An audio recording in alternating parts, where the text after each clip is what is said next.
ശിവക്ഷേത്രങ്ങളിൽ സാധാരണയായി താഴമ്പൂ പൂജയ്ക്ക് ഉപയോഗിക്കാറില്ല.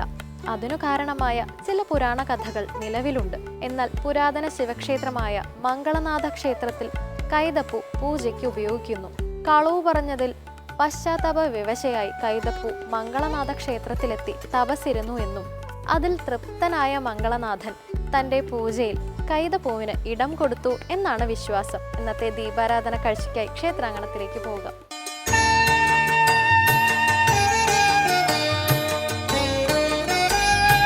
അഞ്ചുമൂർത്തി ക്ഷേത്രത്തിന്റെ പ്രഭാതങ്ങളിലേക്ക് സൂര്യൻ ഒരു സങ്കീർത്തനം പോലെ പൊൻപ്രകാശം കൊണ്ട് അർച്ചന തുടങ്ങി.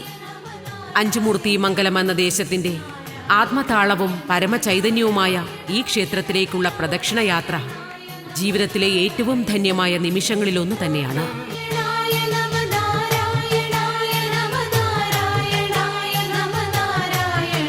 ശൈവ വൈഷ്ണവ ശാക്തേയ ശക്തികൾ ഒരുമിച്ച് കുടികൊള്ളുന്ന അഞ്ചുമൂർത്തി ക്ഷേത്രത്തിലെ പുണ്യദർശനം നമുക്ക് നേടിത്തരുന്നത് ജനിമൃതികളിലൂടെ കടന്നുവന്ന കർമ്മപാപങ്ങളിൽ നിന്നും കർമ്മമാലിന്യങ്ങളിൽ നിന്നുമുള്ള മോചനം തന്നെയാണ്.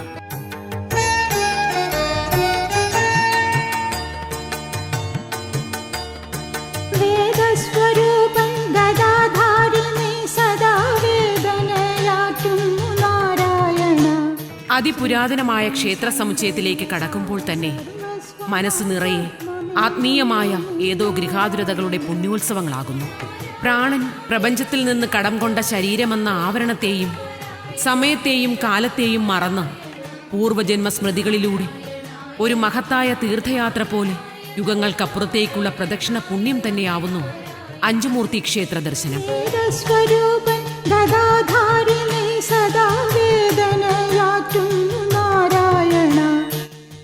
സർവപ്രപഞ്ചത്തിന്റെയും ദേവാദിദേവന്മാരുടെയും അസുരന്മാരുടെയും പിതാവെന്നറിയപ്പെടുന്ന സാക്ഷാൽ കശ്യപ പ്രജാപതി തന്നെയാണ് അഞ്ചുമൂർത്തി ക്ഷേത്രത്തിലെ പ്രതിഷ്ഠ നടത്തിയതും.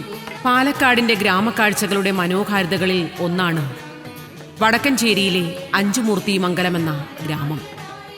മൃദുലവും സൗമ്യവുമായി ആരെയും വരവേൽക്കുന്ന പ്രശാന്തസുന്ദരമായ ഇവിടുത്തെ ഗ്രാമം ആനന്ദാത്മകമായ ഒരു ദൃശ്യാനുഭവം തന്നെയാണ്.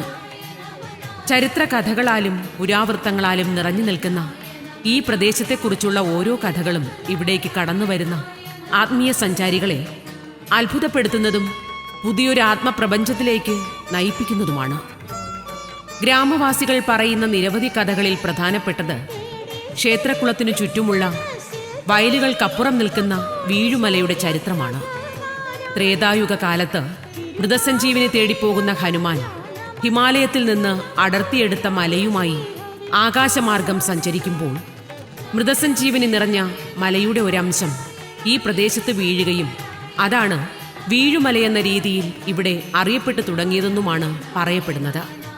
വീഴുമലയിൽ ഇപ്പോഴും മൃതസഞ്ജീവനി ഉണ്ടെന്നാണ് പഴമക്കാർ പറയുന്നത്. വീഴുമലയും ക്ഷേത്രക്കുളവുമായി ബന്ധപ്പെട്ട് മറ്റൊരു അത്ഭുതം നിലനിൽക്കുന്നത് ദൂരെ നിൽക്കുന്ന വീഴുമലയ്ക്ക് മുകളിലുള്ള കിണറിലിടുന്ന ഏതെങ്കിലും ഒരു വസ്തു ഇങ്ങ് ക്ഷേത്രക്കുളത്തിൽ മണിക്കൂറുകൾക്കുള്ളിൽ കാണാമെന്നതാണ്. ഇതിന് കാരണമായി പറയുന്നത് ഒരിക്കൽ ക്ഷേത്രക്കുളവും വീഴുമലയുമായി ബന്ധപ്പെട്ട് ഒരു പുഴയൊഴുകിയെന്നും കാലാന്തരത്തിൽ പുഴ മെലിഞ്ഞ് ക്ഷേത്രക്കുളമായതാകാമെന്നുമുള്ള കഥകൾ നിലനിൽക്കുന്നു.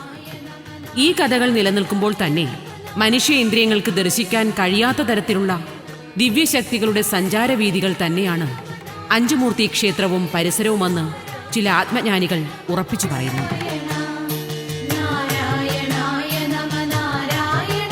ഇപ്പോൾ കാണുന്ന ക്ഷേത്രത്തിന് 3500-ൽ പരം വർഷങ്ങൾ പഴക്കമുണ്ടെന്നാണ് ക്ഷേത്രചരിത്രം പറയുന്നത്.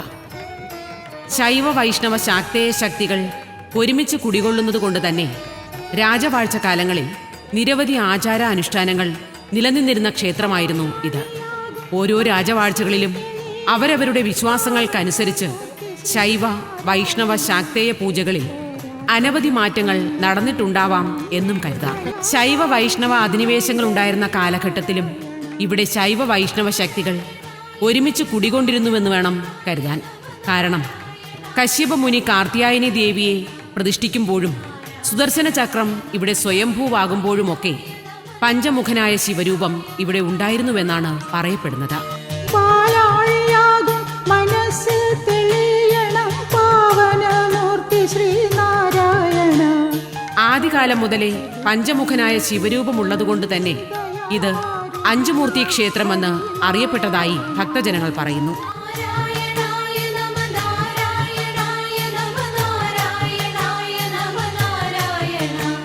ടിപ്പു സുൽത്താന്റെ പടയോട്ട കാലത്തും ക്ഷേത്രത്തിന് ക്ഷതങ്ങളേൽക്കേണ്ടി വന്നിട്ടുണ്ട്.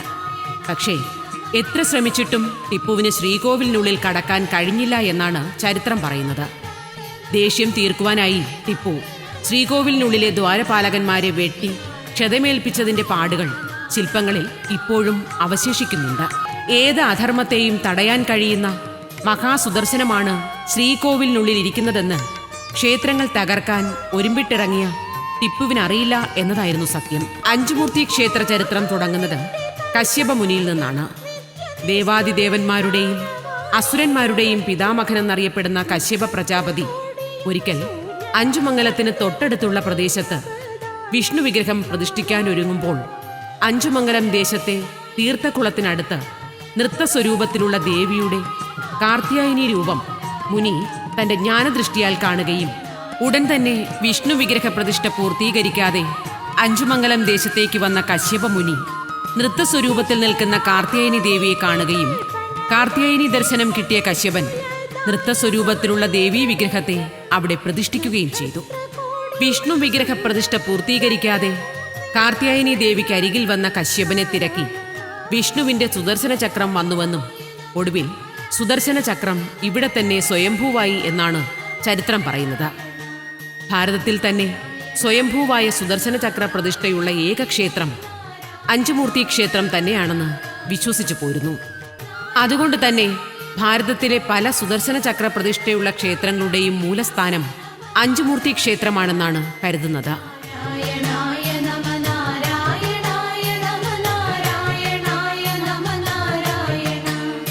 അഞ്ചുമൂർത്തി ക്ഷേത്ര ദർശനത്തിനെത്തുന്ന ആരെയും ആദ്യം ആകർഷിക്കുന്നത് ക്ഷേത്രമുറ്റത്ത് ആശ്വാസത്തിന്റെ തണൽ വിരിച്ച് മഹാവൃക്ഷമായി പടർന്നു പന്തലിച്ചു നിൽക്കുന്ന ആൽമരം തന്നെയാണ്.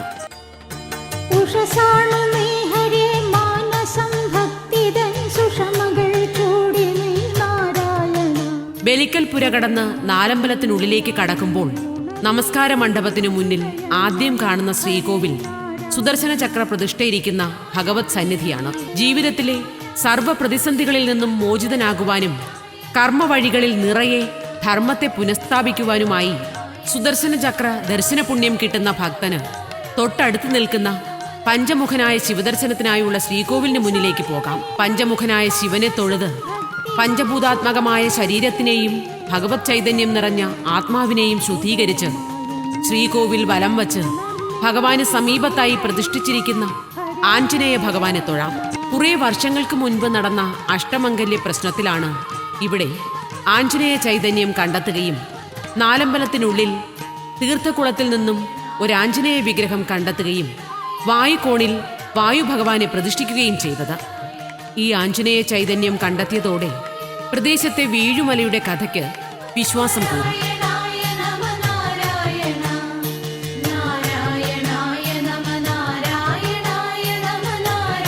ശിവന്റെ പിന്നിലായി കാർത്യായനി ദേവിയെ പ്രതിഷ്ഠിച്ചിരിക്കുന്നു.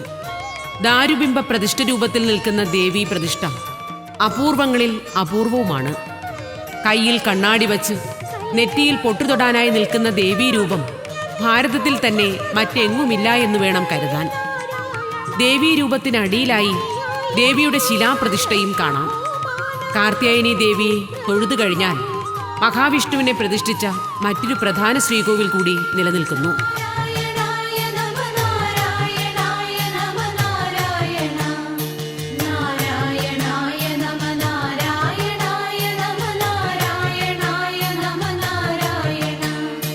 കൂടാതെ ശാസ്താവ്, ഗണപതി എന്നീ ദൈവങ്ങളും നാലമ്പലത്തിനുള്ളിൽ പ്രധാന ദൈവങ്ങളായി കുടികൊള്ളുന്നുണ്ട്. ഗാനാലാപന പ്രിയയായ കാർത്യായനി ദേവിക്ക് മുന്നിൽ എല്ലാ വർഷവും ലോക സംഗീത ദിനത്തിൽ സംഗീതോത്സവം നടത്തിവരുന്നു. ബ്രഹ്മാനന്ദ സംഗീതോത്സവത്തിൽ പങ്കെടുക്കുവാൻ നിരവധി കലാകാരന്മാരാണ് ക്ഷേത്രസന്നിധിയിലെത്തുന്നത്. സംഗീതോത്സവ ദിനം മുഴുവൻ ഭക്തമാനസങ്ങളിൽ കാർത്യായനി ദേവി നൃത്തം ചെയ്ത് ആത്മാവിനെ ആനന്ദോത്സവത്തിലെത്തിക്കുന്നു.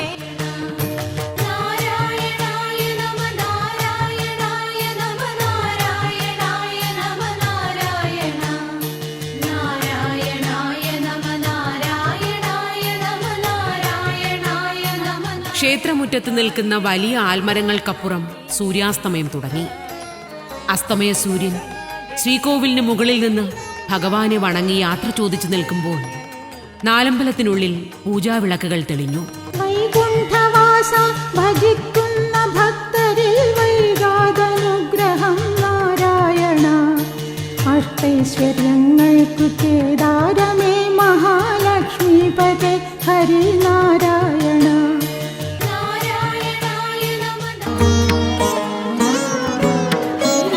ദീപാരാധന വേളയിൽ അഞ്ചുമൂർത്തി ക്ഷേത്രത്തിന്റെ ശ്രീകോവിലുകളിൽ നിന്നും ഭക്തരുടെ ആത്മാവിലേക്ക് പരമചൈതന്യത്തിൽ നിന്നുള്ള ആനന്ദ സങ്കീർത്തനം ഒഴുകിക്കൊണ്ടേയിരുന്നു. വൈകുണ്ഠവാസ ഭജിക്കുന്ന ഭക്തരിൽ വൈകാതനുഗ്രഹം നാരായണ.